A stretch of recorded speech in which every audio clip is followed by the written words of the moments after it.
आज हम पढ़ने वाले हैं जेनेटिक कोड के बारे में। इससे पहले हम लोगों ने पढ़ा रेप्लिकेशन, ट्रांसक्रिप्शन। तो क्या होता है in the replication, nucleic acid से न्यूक्लिक एसिड बनता है, दैट मीन्स डीएनए से ही डीएनए का बनता है और ये एक तरह से कॉम्प्लीमेंटरिटी को शो करता है। ट्रांसक्रिप्शन के प्रोसेस में क्या होता है, डीएनए से आरएनए बनता है। डीएनए भी एक न्यूक्लिक एसिड है, आरएनए भी एक न्यूक्लिक एसिड है। ये भी एक तरह से कॉम्प्लीमेंटरिटी को शो करता है।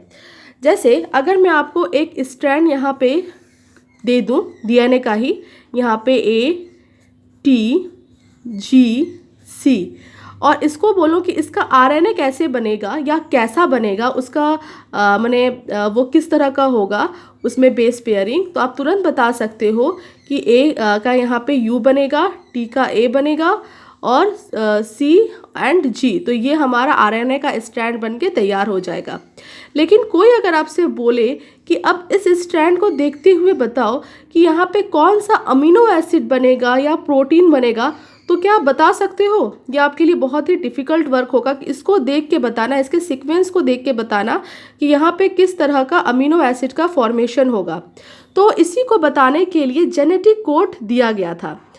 न्यूक्लिक एसिड में परिवर्तन से प्रोटीन के अमीनो एसिड में भी परिवर्तन हो जाता है। अगर हम यहाँ पे जैसे टी है, यहाँ पे अगर हम ए कर दें, ठीक है, तो जैसे ही हम किसी भी न्यूक्लिक एसिड के नाइट्रोजनस बेस में परिवर्तन करते हैं, हमारा तुरंत उससे बनने वाला जो प्रोटीन है अर्थात जो अमीनो एसिड है वो भी चेंज हो जाता है।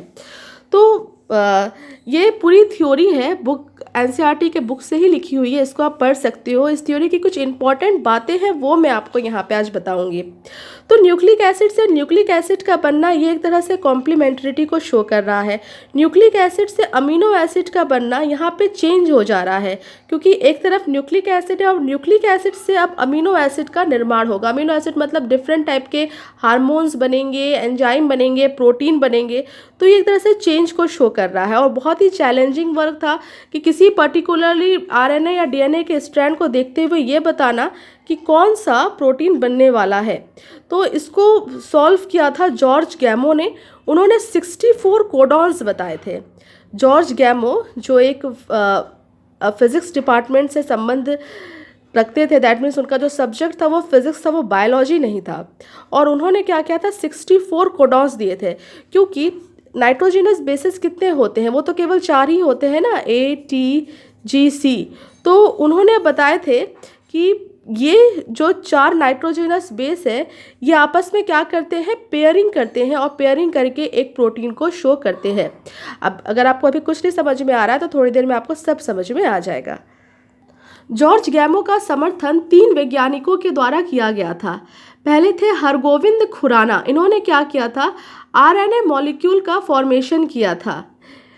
लेबोरेटरी में इन्होंने आरएनए का मॉलिक्यूल बनाया था, जो जॉर्ज गैमो के द्वारा बताए हुए कोडॉन का यूज़ करते हुए। निरेनबर्ग ने cell free synthesis of protein किया था, मतलब उन्होंने कोशिका के बाहर एक प्रोटीन का फॉर्मेशन किया था।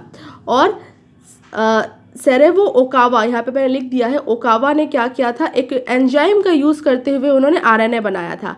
पॉलीन्यूक्लियोटाइड फॉस्फोराइलेज एंजाइम का यूज़ करते हुए उन्होंने आरएनए बनाया था। तो ये जो तीनों जो साइंटिस्ट हैं ना, इन्होंने ये प्रूफ किया था कि जॉर्ज गैमो के द्वारा जो 64 कोडॉन्स दिए गए हैं वो कहीं ना कहीं बिल्कुल सही हैं। अब वो 64 कोडॉन्स बनाए कैसे जाते हैं, आप सबको पता है कि बस यहाँ पे एक चीज़ आपको याद रखना है। वो याद क्या रखना है, ये क्रम UCAG, ठीक, आप इसको ऐसे याद रख सकते हो, UCAG मतलब तुमने देखा AG को। तो फर्स्ट पोजीशन में इस तरह से आपको पहले एक चेकर बॉक्स बनाना है और उसको 4 पार्ट्स में डिवाइड करना है, जिस तरह से मैंने डिवाइड किया हुआ है। पहले लिखना है UCAG, ये फर्स्ट पोजीशन हो गई। फिर यहाँ पर भी आपको वैसे ही लिखना है UCAG, ठीक है। अब एक बॉक्स में आपको UCAG UCAG UCAG UCAG इस तरह से 4-4 बार करके लिखना है। कॉम्बिनेशन कैसे बनेगा, U और यहाँ से भी हम U को ले लेंगे। फिर सबसे पहले ये जो है ना, इन दोनों को आपस में मिलाओ और लिख दो U, देखो पूरे में U लिखा है, और फिर UCAG लिख दो, ये वाला चीज़। उसी तरह से UC लिख दो, UC 4 बार और फिर UCAG लिख दो। उस तरह से फिर आप क्या लिखो, यू ए लिखो और फिर यू सी ए जी लिख दो, फिर यू जी लिखो और यू सी ए जी लिख दो। ये जो ट्रिपलेट कोडॉन है ये टोटल 64 कोडॉन है और यही बताया था जॉर्ज गैमो ने। और हर एक कोडॉन जो है इसको कोडॉन बोलते हैं। हर एक कोडॉन जो है वो एक अमीनो एसिड को कोड करता है। जैसे जो यहाँ पे ट्रिपल यू लिखा हुआ है ना वो आपको कोड करता है फेनिलिन को, ठीक है। यू यू जी कोड करता है ल्यूसीन को, यू सी यू कोड करता है सेरीन को, फिर यू सी ए कोड करता है सेरीन को ही, यू ए यू कोड करता है ट्रिप्टोफैन को, फिर यू जी यू कोड करता है सिस्टीन को, यू जी जी कोड करता है ट्रिप्टोफैन को।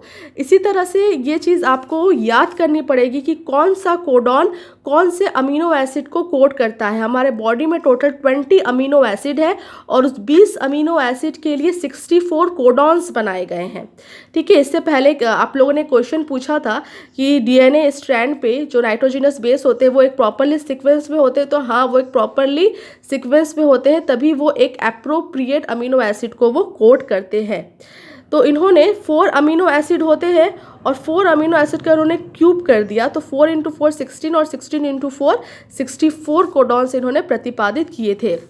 नेक्स्ट हम देखते हैं इसके कुछ साइलेंट फीचर्स हैं। Silent feature of genetic code are as follows. The codon is triplet, मतलब जो कोडॉन होते हैं वो 3-3 के समूह में होते हैं।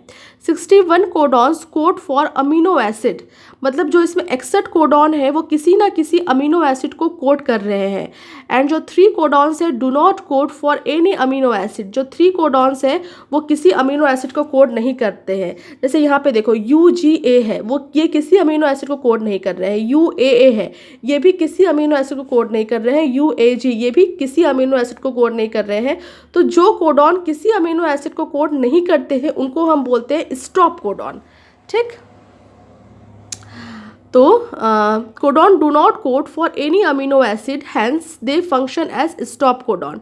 एक कोडॉन केवल एक अमीनो एसिड को कोड करता है, इस कारण से यह असंदिग्ध व विशिष्ट होता है। एक जो कोडॉन है वो केवल एक ही अमीनो एसिड को कोड करेगा। फॉर एग्जांपल जैसे आपका CUA है, तो CUA जब भी लिखा रहेगा वो केवल ल्यूसीन को ही कोड करेगा, ठीक है। CAC केवल हिस्टामिन को ही कोड करेगा। ये बात यहाँ पे सेकेंड पॉइंट में बोली जा रही है। कुछ अमीनो एसिड का कोडॉन एक से अधिक प्रकुटों द्वारा होता है, इस कारण इन्हें अपहासित कोड फॉर डीजनरेट कहते हैं। कुछ जो अमीनो एसिड होते हैं वो एक से ज़्यादा कोडॉन द्वारा कोड किए जाते हैं। जैसे यहाँ पे देखो ल्यूसीन है, ल्यूसीन तो एक ही अमीनो एसिड है लेकिन यहाँ पे 4 कोडॉन उसको कोड कर रहे हैं। CUU भी ल्यूसीन को कोड कर रहा है, CUC भी ल्यूसीन को कोड कर रहा है, CUA भी ल्यूसीन को कोड कर रहा है एंड CUG भी ल्यूसीन को ही कोड कर रहा है, ठीक। उसके बाद है the code is nearly universal. For example, एक मिनट, ये वाला पॉइंट छूट गया ना। The codon is read in mRNA in a contiguous fashion, लगातार पढ़े जाते हैं। देयर आर नो पंक्चुएशन, मैंने इस पर कोई भी पंक्चुएशन मार्क जैसे फुल स्टॉप कॉमा कुछ नहीं होता। The code is nearly universal. For example some bacteria to human UUU would code for phenylalanine, मतलब जो कोड होते हैं वो यूनिवर्सल होते हैं। अगर ACU थायरेमिन को कोड कर रहा है ह्यूमन में तो ये बैक्टीरिया में भी थायरेमिन को ही कोड करेगा, ठीक है। फिर AUG has dual function, it codes for methionine MET and it also act as initiator codon.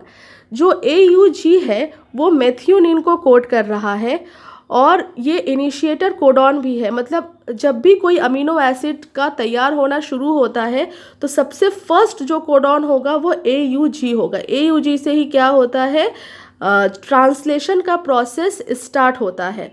UAA, UAG, UGA are stop terminator codons, क्योंकि ये किसी भी अमीनो एसिड को कोड नहीं करते हैं इसीलिए इनको स्टॉप कोडॉन कहते हैं।